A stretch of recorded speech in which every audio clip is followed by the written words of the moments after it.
আপনার শরীরে uric acid বেড়ে যাওয়ার জন্য যে কারণগুলি প্রধানত দায়ী। পুরুষদের ক্ষেত্রে ইউরিক অ্যাসিডের স্বাভাবিক মাত্রা হচ্ছে 4 to 8.5 মিলিগ্রাম পার 100 ml এবং মহিলাদের ক্ষেত্রে সেটা প্রধানত 2.3 to 7.3 মিলিগ্রাম পার 100 ml। যে কারণে আপনার শরীরে ইউরিক অ্যাসিডের পরিমাণ বাড়তে পারে সেগুলো হলো, নাম্বার 1 হচ্ছে family history of high uric acid.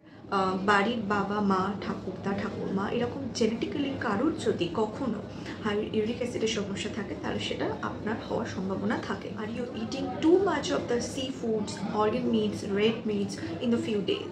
যদি খুব বেশি পরিমাণে আপনি সি ফুডস খান সেক্ষেত্রে কিন্তু ইউরিক অ্যাসিড বাড়তে পারে।